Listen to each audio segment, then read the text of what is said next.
Hey everybody, before we get the video started, I just want to share this quick example with you here. Of course, this is a picture of the incredible and low-key hilarious singer Adele. And it appears like it's just a picture of her upside down. No big deal, right? It's just Adele upside down. It's actually an example of something called the Thatcher effect. And I'm going to read the description to you. This illusion highlights a flaw in how our brains work. We can't process an upside down face because we are programmed to recognize faces the right way up. We create a mental map by recognizing the face in pieces: eyes, nose, and mouth. So when we're presented with an upside down, Thatcherized image, it's not properly processed. We know it's upside down, but because we so rarely encounter upside down faces, we haven't evolved to interpret the expression on them. The facial features look fine, so our brain assumes the rest of the face is as well. That's why we don't see anything out of the ordinary until we turn the face the right way up. Oh, my goodness. An example of when everything is not quite what it seems, right? Okay, let's get the video started. This video is one that you might want to skip or come back to later on. I'm going to be talking about graphic violence that we are consuming and witnessing online. This video could also be very activating for you. So maybe come back to it later on, bookmark it, check it out another time if you need to. You know, in this era that we're in when it comes to videos and AI and deep fakes, and what that means when it comes to propaganda, when it comes to trying to understand what we're seeing, whether it's real or not, what is reality and what is illusion, and what we can trust if we can't even trust our own eyes. Where we're at when it comes to the beauty of the internet and social media and being a witness to realities, beauties, wonders, experiences, stories all around the world.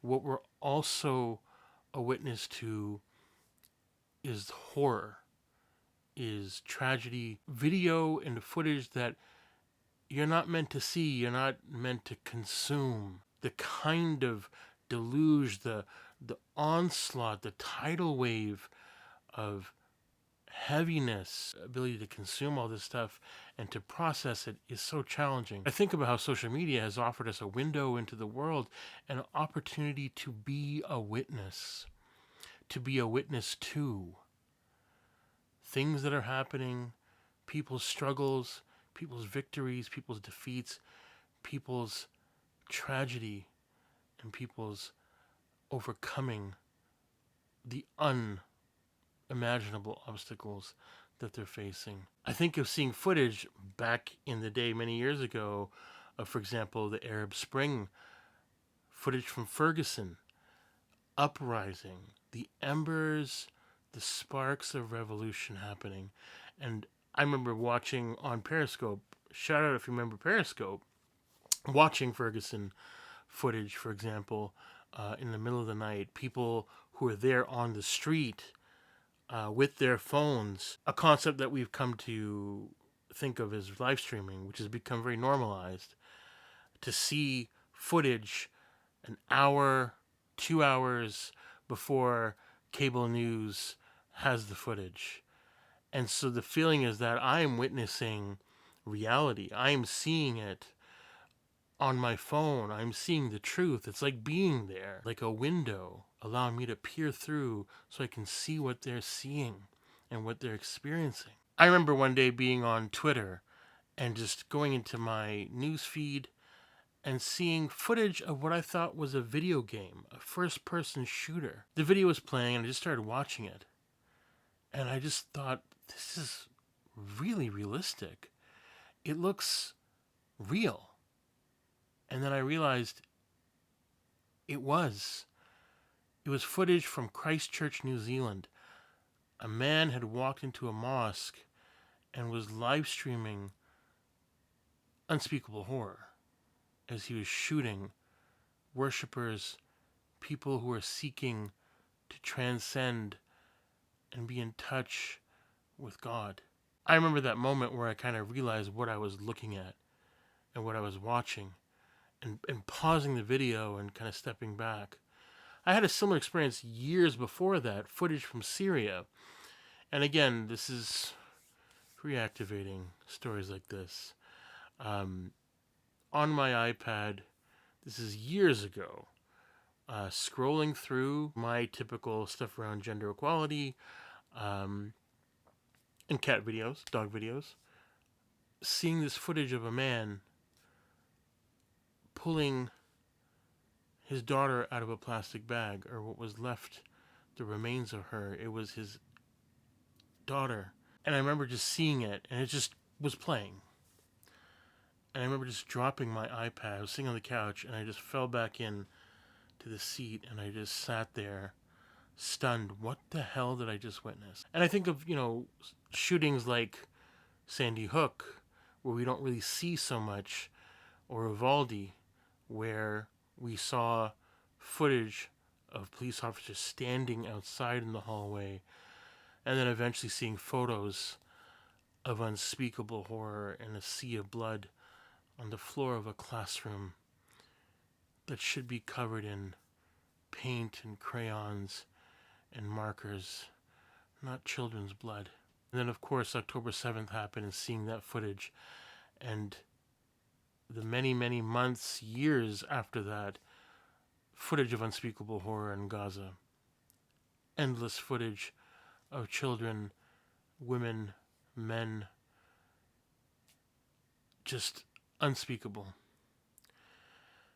And that brings us to what happened recently with Charlie Kirk and that video footage. I remember back in 1989, I was a kid. I wasn't watching the game, but it was footage of Buffalo Sabres goaltender Clint Malarchuk. A skate had come and cut his neck from one of the opposing players, obviously by accident. They were crashing into the net. And they skate, and their skates are sharp. And it's incredible something like this doesn't happen more often, but the skate cut Clint's jugular vein. And I remember seeing that footage of him just quickly dropping to all fours in a panic and taking off his mask, and a pool of blood hits the floor. He survived, somehow. Magically, thankfully, he survived. I remember seeing that footage, and it kind of reminds me, if you haven't seen it, you don't need to see it, but the footage of Kirk shooting. When it happened, I was on Twitter, again, and in real time I saw people who I trust, journalists, people who are, cover the far right, posting that Kirk got shot. Seeing footage posted, one from far away, that I think most of us saw, and then seeing the closer up images, his jugular being severed. It wasn't just an artery, it was a massive wound, and the liter of blood that instantly came out of his body. It was like an internal decapitation of sorts, not a severing, but just internally. And it's a division of his head from his body, his mind from his heart. And I think one could argue that that separation of his mind from his heart had happened a long time ago. The other side of that coin is when someone that we care about or love, like a lot of folks who are fans of Kirk's, including all the youth that were inspired and pulled into his movement with his work on campuses and in communities, how we attribute or anoint sainthood to someone who is abruptly taken away, whose life abruptly ends violently. The other side of this is there are many people who are seeing this as the tragic unaliving of a heroic, loving man who loved his God, loved his country, and loved white families and white people. With all this division, we are a divided people, right? And I think about how we are living in divided realities, alternate realities. And those divisions are becoming more and more divided. It's kind of like we both have one foot in a shared reality, but then some of us have the other foot in an alternate world, in an alternate reality, an alternate perspective on things, you know? All while we are seeing the unseeable and we are a witness to horror. Or we choose to look the other way and we have that foot in the other reality and deny that it's happening. Deny these truths, deny our role in it, deny the role we have to take, denying the impact that we are leaving on others, and thinking about what we can do to have both feet in a shared reality. Too many of us are living in an illusion.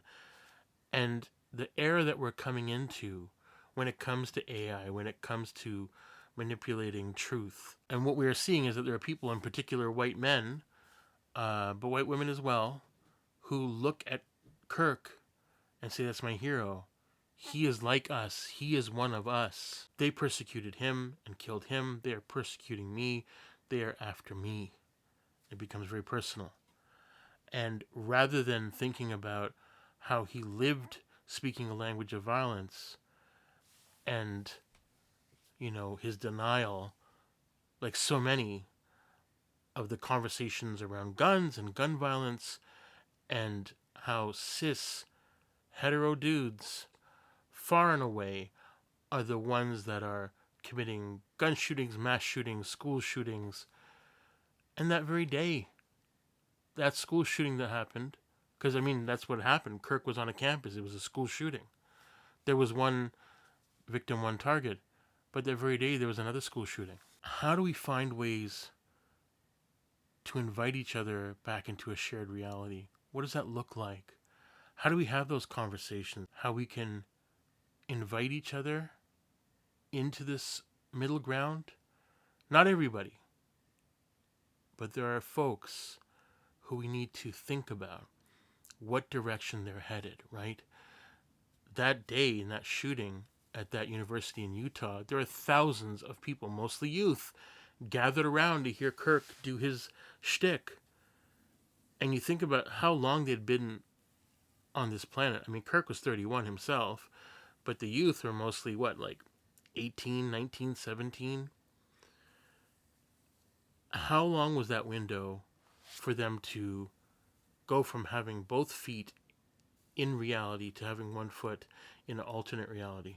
And I think about how many folks, not just young folks, are now going from having one foot in an alternate reality to shifting both feet into an alternate reality about this situation, about what's happening for white folks, for men, for Christians, and the perception of being under attack versus who is truly under attack. What can we do to move forward if we don't invite and work to engage and inspire people to return their feet back into a shared reality with us? It's going to take time. It's not easy. But if you know the story of Charlie Kirk, he took time building trust, building connection, building his movement. Now, of course, that was also well funded and he had a lot of powerful folks. It wasn't just like some true grassroots movement. So how do we do it? How do we do it together? I think that's not for everybody. This work's not for everybody. For those of you who are interested, how do we work to bring people back into their humanity? To invite people back into their humanity? That's the work ahead. That's the work I want to do with you.